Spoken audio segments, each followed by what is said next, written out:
दोघांचं भांडण सोडवणं एका इसमाच्या जीवावर बेतलं। हडपसरच्या भागात गणेश वाबळे नावाच्या इसमाचा कुत्रा निलेश शिंदेच्या अंगावर धावून गेल्यानं निलेश आणि गणेशमध्ये भांडण सुरू झालं। त्यामुळे सागर चौगुले नावाच्या इसमानं हे भांडण सोडवण्याचा प्रयत्न केला, मात्र यामध्ये झालेल्या मारहाणीत सागर चौगुलेचा हकनाक बळी गेला।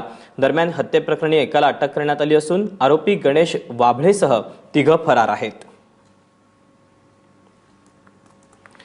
अधिक माहिती जाणून घेऊयात। मिकी घई आमचा प्रतिनिधी आपल्यासोबत आहेत। मिकी, दोघांचं भांडण आणि तिसऱ्याचा लाभ आपण असं ऐकलं होतं, मात्र दोघांचं भांडण आणि एकाचा बळी ही एक वेगळी घटना आपल्याला पाहायला मिळाली पुण्यामध्ये। एकंदरीतच जे 3 फरार आरोपी आहेत त्यांच्याबद्दल काही माहिती कळू शकली आहे का?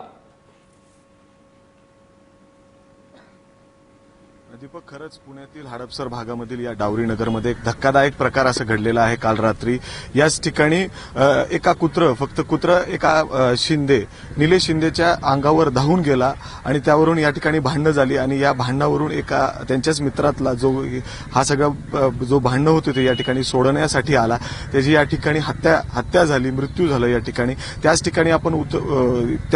ठिकाणी आहोत आपण। या ठिकाणी ही सगळी घटना घडली काल। याच रस्त्यावर तो गावठी कुत्रा या ठिकाणी होता, तो निलेश शिंदे जो या ठिकाणीहून चालला होता त्याच्या अंगावर धावून गेला आणि त्यामुळं या ठिकाणी तो भांडण झाली। त्यानंतर ते निलेश शिंदे आणि गणेश वाबळे जो या कुत्र्याचा मालक आहे त्यामध्ये दोघांमध्ये बाचाबाची झाली, या ठिकाणी भांडणं देखील झाली। त्यानंतर हडपसर पोलीस स्टेशनमध्ये त्यांच्याबरोबर त्यांनी एक तक्रार देखील दिली। पोलिसांनी या ठिकाणी एक फेरफटका देखील मारला। पोलीस देखील या ठिकाणी येऊन गेले। त्यानंतर परत त्या ठिकाणी गणेश वाबळे जो कुत्र्याचा मालक आहे त्याच्या मनात एक राग होता की याने निलेश शिंदेने आपल्या विरोधात पोलीस स्टेशनमध्ये जाऊन तक्रार दिली, त्याचबरोबर आपल्याबरोबर बाचाबाची केली। हा सगळा राग त्यांनी मनात धरून त्याचे काही मित्रांना आपल्या सोबत या ठिकाणी बोलवलं आणि निलेश शिंदेच्या तो घरी गेला आणि त्या ठिकाणी जाऊन त्यांनी भांडणं केलेली आहे। भांडणं केली सगळ्या मित्रांनी।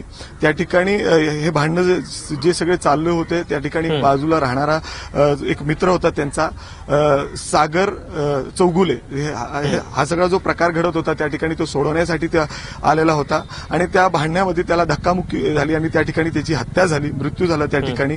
त्याचबरोबर आणखीन काही लोकांना त्या ठिकाणी जखमी झालेले आहेत। असाच एक जखमी ज्यांनी हा सगळा प्रकार आपल्या डोळ्यांनी बघितलाय तो देखील आपल्याबरोबर आहे, त्याच्या देखील डोक्याला मार लागलेला आहे। काय सगळं नेमकी तू हा सगळा जेव्हा येत होता कधी हा सगळी घटना घडली, काय सांगशील? ही 10-10:30 वाजता घटना घडली साहेब। तुझ्या डोक्याला लागलं, काय झालं?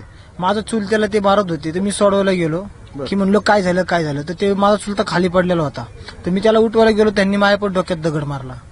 तर ह्याची आम्ही 6 वाजताच कंप्लेंट दिली। 6 वाजता कंप्लेंट दिली, त्यावेळेस पोलीस आले। आम्ही म्हणलो त्याच्या घरी साहेब आपण जाऊ एकदा, तर पोलीस अर्ध्यापर्यंत आले आणि अर्ध्यातनं परत माघारी आले, घरीपर्यंत नाही गेले त्याच्या। तर या ठिकाणी आपण बघू शकता की जो बाकीचे लोक इतर या ठिकाणी सोडण्यासाठी आलेले होते त्याला देखील या ठिकाणी डोक्याला लागलेला आहे। त्याचबरोबर जो आरोपी आहे आणि जो आरोपी आहेत गणेश वाबळे तो देखील फरार आहे आणि त्याचे मित्र जे या ठिकाणी भांडण करण्यासाठी आले ते देखील आता सध्याला फरार आहे। दीपक, मिकी, धन्यवाद दिलेल्या सविस्तर माहितीबद्दल।